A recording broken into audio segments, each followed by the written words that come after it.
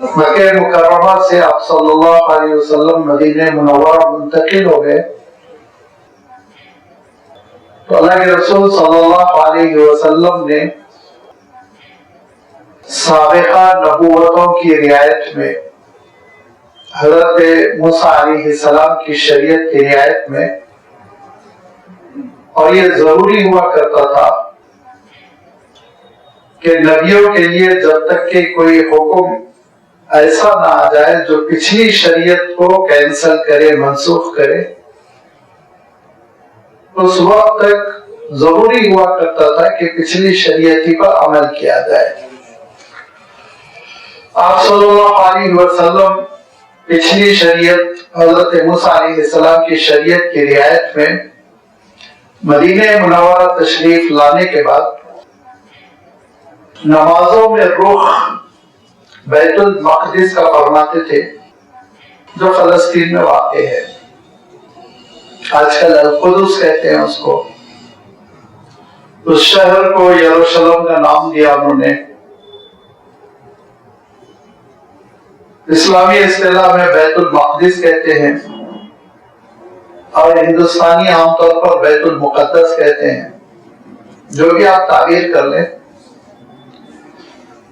جب آپ صلی اللہ علیہ وسلم مدینہ منورہ تشریف لائے اور بیت المقدس کا اپنے رخ فرمایا تو لامحالہ اللہ کے رسول صلی اللہ علیہ وسلم کی پیٹھ نماز کے موقع پر قبلے کی طرف ہوا کرتی تھی۔ اگر آپ اس کو قبلہ تصور کریں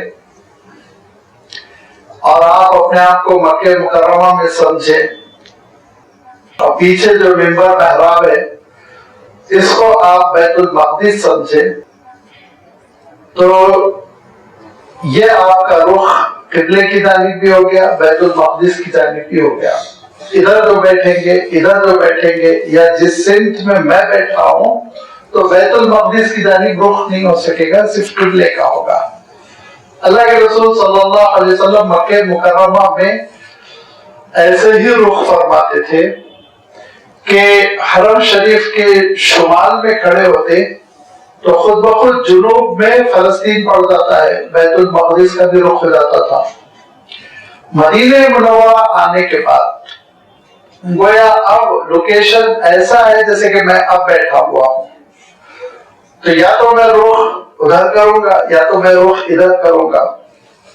اللہ کے رسول صلی اللہ علیہ وسلم نے حضرت موسیٰ علیہ السلام کی شریعت کے احترام میں، جیسے کہ میں نے ابھی عرض کیا کہ چونکہ قبلہ منتقل ہو گیا، یہ کوئی حکم نہیں آیا تھا، اسی لیے آپ صلی اللہ علیہ وسلم مسجد اقصی کی جانب رخ فرماتے تھے، بیت المقدس کا۔ لیکن آپ صلی اللہ علیہ وسلم کو یہ علم تھا، یہ اطلاع تھی کہ یہ حکم ٹیمپرری ہے، عارضی ہے، اور کعبۃ اللہ ہی اصل، حرم شریف ہی اصل قبلہ ہے، مگر حکم کے منتظر تھے، کیونکہ نبی و رسول اللہ کے حکم کے بغیر کوئی چیز نہیں کرتے، لہذا اللہ تعالیٰ کے حکم کے منتظر تھے۔ یہاں تک کہ 16 مہینے کچھ دن گزر گئے، بعض روایتوں میں آتا ہے 16 ماہ 10 دن، بعض روایتوں میں آتا ہے 16 ماہ 15 دن، بعض روایتوں میں آتا ہے 17 مہینے۔ بہرحال یہ مدت گزر گئی مدینہ منورہ میں، اور آپ صلی اللہ علیہ وسلم کا رخ مسجد اقصی کی جانب، بیت المقدس کی جانب ہی ہوا کرتا تھا۔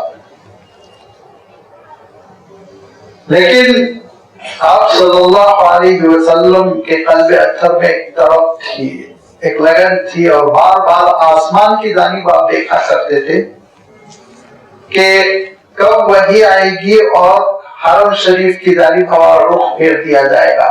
انتظار کی کیفیت، انتظار ہی نہیں بلکہ آپ کہہ رہے ہیں اشتیاق کی کیفیت تھی۔ یہ مدت گزر رہی تھی دھیرے دھیرے، اور تحویل قبلہ، تحویل قبلہ کے معنی اپنا رخ کعبۃ اللہ کی جانب پھیر لینے کا حکم، تاریخی اصطلاح میں، اسلامی اصطلاح میں تحویل قبلہ اس کو کہتے ہیں۔ یہ حکم نازل ہونے کا زمانہ قریب آ رہا تھا کہ اللہ تعالیٰ نے دو باتوں سے مسلمانوں کی ذہن سازی کی. اس میں سے پہلی بات وہ ہے جو گزر چکی، ما ننسخ من آیت اور ننسیہا نأتی بخیر منہا او مثلہا. یاد ہوگا آپ حضرات کو، زیادہ دن نہیں گزرے، 3-4 اتوار پہلے، ایک مہینہ پہلے یہ آیت آ چکی ہے جس میں اللہ تعالیٰ نے ارشاد فرمایا ہم دین کا کوئی حکم منسوخ نہیں کرتے، کینسل نہیں کرتے، مگر یہ کہ اس سے بہتر حکم تم کو دیتے ہیں. اب سوال یہ پیدا ہوتا ہے کہ اللہ تعالیٰ کو حکم کینسل کرنے کی کیوں ضرورت پیش آئی؟ وہ تو علام الغیوب ہے، اس کا تو علم کامل ہے. تو اس موقع پہ میں نے آپ کی خدمت میں بات رکھی تھی کہ یہ کینسلیشن کا تعلق اللہ تعالیٰ سے نہیں ہے، بندوں سے ہے. ہماری تربیت، ہمارا ناقص علم، ہماری ضرورت، لہذا ہماری اپنی بندوں کی کمزوری، ناقص العلم ہونا، یہ سبب بنتا ہے کہ ایک حکم پہلے دیا جائے، بعد میں وہ کینسل کر دیا جائے. غرض کی ذہن سازی کی گئی، نمبر 1. نمبر 2، اللہ تعالیٰ نے ذہن سازی کی کعبۃ اللہ کی فضیلت بیان کرتے ہوئے. حضرت ابراہیم علیہ السلام کا تذکرہ، حضرت ابراہیم علیہ السلام کی قربانیوں کا تذکرہ، اور ان قربانیوں کے بعد اذ یرفع ابراہیم القواعد من البیت واسماعیل، پورا ذکر گزر چکا ہے کہ حضرت اسماعیل علیہ السلام کو لے کر حرم شریف کی عمارت حضرت ابراہیم نے کیسے تعمیر کی. ان فضیلتوں سے اندازہ ہو رہا تھا کہ یہ غیر معمولی فضیلت والی مسجد حرام، کعبۃ اللہ، بیت اللہ، یہ سب ملتے جلتے الفاظ ہیں. یہ اللہ تعالیٰ کے پاس بہت اہم ہے، یہ قبلہ بن سکتی ہے، آگے اس کا حکم آ سکتا ہے. مسلمانوں کا ذہن اس کے لیے تیار ہو رہا تھا. اب دوسری جانب آپ دیکھیں گے کہ جب مدینہ منورہ میں مسلمانوں نے اپنی سلطنت مضبوط کرنی شروع کر دی، اللہ کے رسول صلی اللہ علیہ وسلم کی نگرانی میں ایک اسلامی حکومت وجود میں آ رہی ہے، تو دو مخالفتیں تو مدینہ منورہ میں تھی.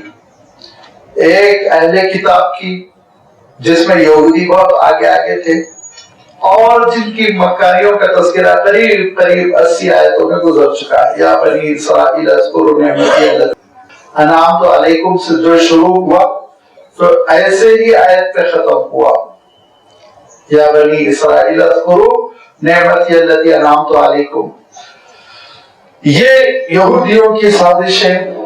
اور دوسرا ایک مسئلہ نفاق کا تھا. عبداللہ ابن عبید ابن سلول جو سردار بننے کے، بادشاہ بننے کے خواب دیکھ رہا تھا، اور اس کا خواب شرمندہ تعبیر نہ ہو سکا، لہذا وہ نفاق پھیلا رہا تھا. یہ تکلیف دہ بات تھی. آپ صلی اللہ علیہ وسلم نظر انداز فرما رہے تھے، لے کر چل رہے تھے. دوسری جانب بدر کی تیاری ہو رہی تھی مکہ مکرمہ میں. مکہ مکرمہ کے مشرکین مدینہ منورہ پر حملہ کرنے کے لیے بدر کی تیاری کر رہے تھے. اس سے پہلے میں آپ کی خدمت میں اشارہ رکھ چکا ہوں کہ انہوں نے خوب پیسے انویسٹ کیے تھے، اور ابو سفیان کو بھاری رقم دے کر ملک شام کی جانب بھیجا تھا تاکہ اپ ٹو ڈیٹ ہتھیار خرید کر لائے، پھر مسلمانوں پر ایک بار کی حملہ کر کے ان کا قصہ ختم کر دیا جائے. یہ ان کا ٹارگیٹ تھا. اسی لیے آپ صلی اللہ علیہ وسلم اس قافلے کو روکنا چاہ رہے تھے. پھر بدر کی جنگ ہو گئی، وہ تفصیل سورۃ الانفال میں انشاءاللہ آئے گی. لہذا ان مخالفتوں میں یہ جو تحویل قبلے کا حکم آیا، اس کی اتنی تاریخی اہمیت ہے، اس قدر تاریخی اہمیت ہے کہ وہ نہ صرف یہ کہ قبلے کی تحویل ہے، بلکہ قیادت کی تحویل ہے، امامت کی تحویل ہے. ایک نئی ہلچل تھی جو پیدا ہونے والی تھی، جس کے لیے اللہ تعالیٰ نے اشارہ فرمایا کہ سَيَقُولُ السُّفَهَاءُ مِنَ النَّاسِ،